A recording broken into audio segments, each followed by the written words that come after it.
else have anything to say before we start the meeting? Start banking those calories, guys. Do not think.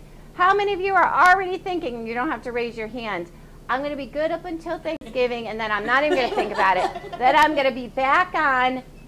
Some people with wide eyes going, she's reading my mind. Forever we have done this. The fact of the matter is, you don't have to do that. You can really enjoy your day without doing that. If you stay in control, you won't have to get back on again. You know how hard getting back on is. Which brings me to the meeting topic. The meeting topic today, thank you so much for the well wishes. I just didn't know if anybody had a shout out about weight loss. How do you watch in the chats? I didn't want to miss that before we started. The meeting today is really not for you, although it is 100% for you, my members. It's really geared towards those who love, care about, and support you, who are part of your lives. Because it's got to be frustrating, wouldn't you imagine, to be the support person of somebody trying to lose weight. They're either in a bad mood, can't have it, cranky at you. You know, it's not easy. You can't say anything right. They can't say anything right to you, because really, when you're in one of those moods, there's nothing anybody could say except have this cake, there are no calories in it. That would make you happy. So it's got to be frustrating. So I'm hoping today is very eye-opening, not only for those people trying to support you, but also for my members. Let's start with weight loss basics, because there are some, weight loss is pretty simple. Everybody has an amount of calories that they need to stay the same. That's called their BMR, their basal metabolic rate. I'm not going to expound on this, but it's a line. It's how many calories based on your current weight. The other three factors are your age, your height, and your gender. There's a formula that you factor. You can look it up anywhere on the web. My members are already factored for it, and that's how many calories you need to stay the same. So if you eat less than that, you will lose weight. If you eat more than that, you will gain weight. That's not taking exercise where we're burning calories into consideration. But basics of weight loss are simple.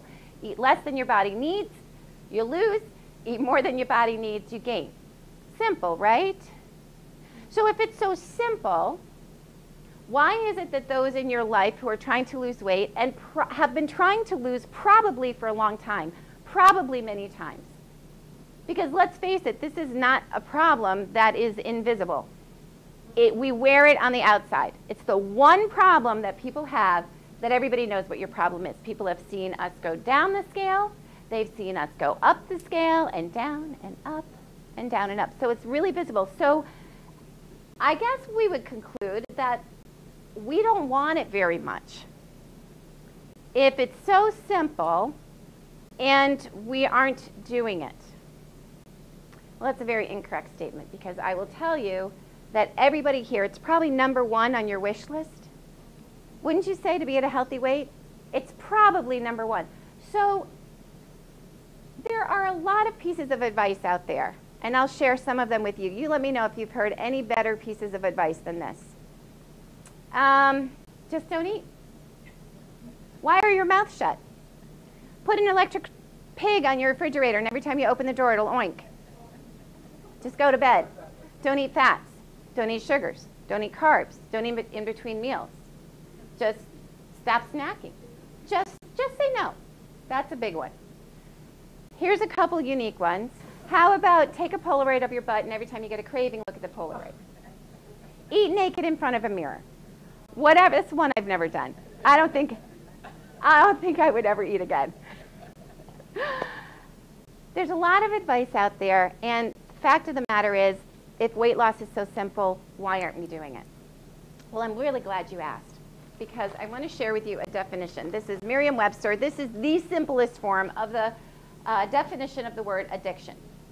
An addiction is a strong and harmful need to regularly have something like a drug or an overabundance of food, or to do something like gamble or overeat, right? That's the purest, simplest form. And let's look at this word, strong and harmful.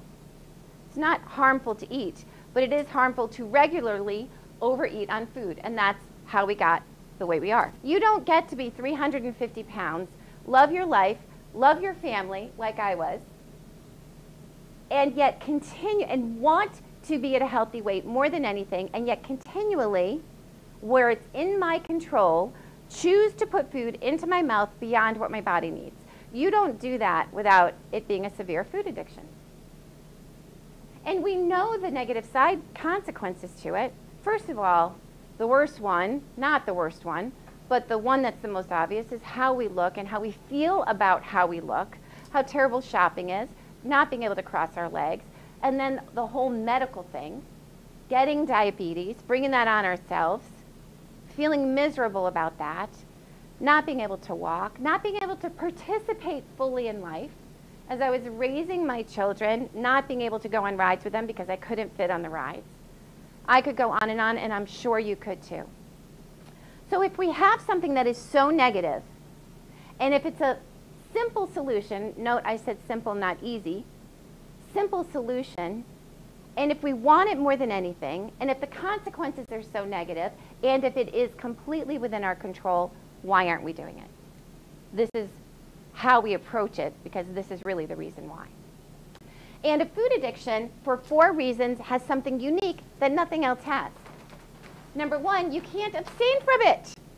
If you went to AA, one of the things they have is take the tiger, put it in the cage, lock it up, and keep it there. Don't go to the bar, don't have the booze in the house, don't associate with friends that are out drinking all the time, just lock it up. With food, we cannot do that. You can't abstain from food.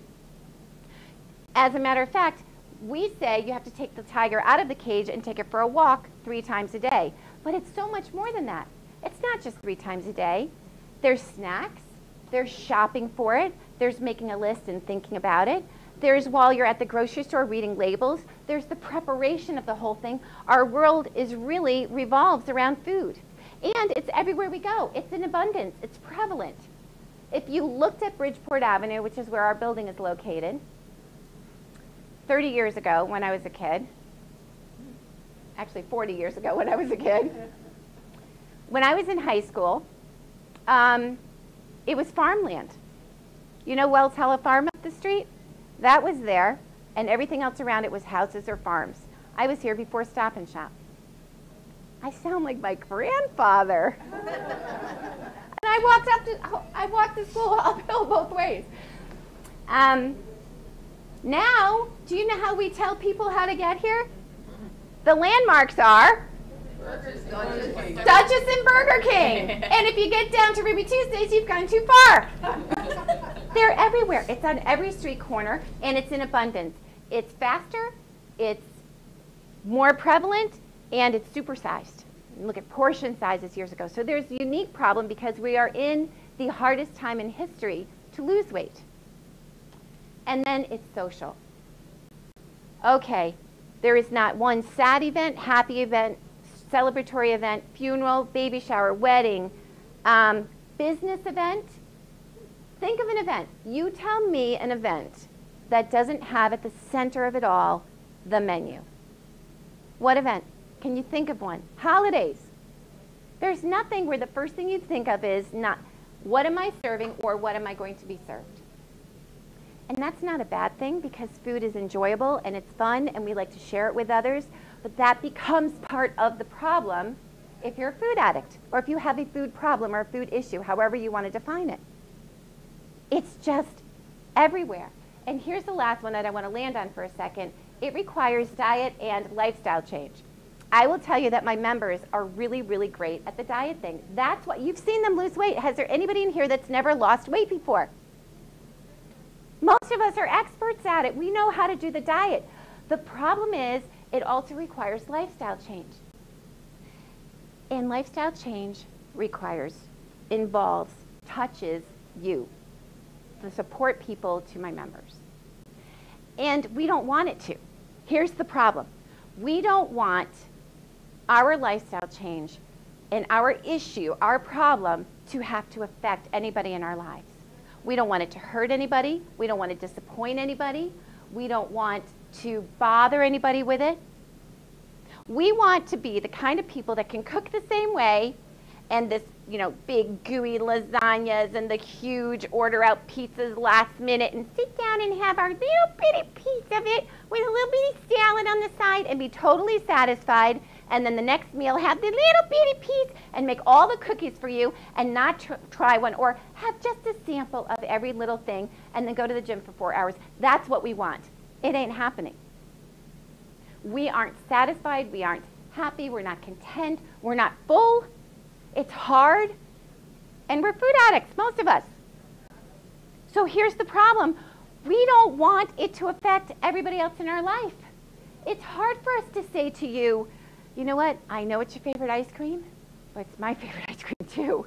And if it's in there, it's really hard for me not to go and have some.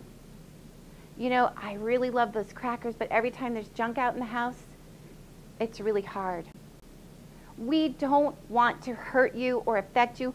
People who are out socially doing things, they want us to participate with them. It's not enough for us to go there and order our little salad.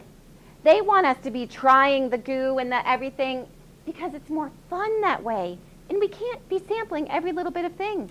We can't go off for one evening and try to get back on again. It's really hard.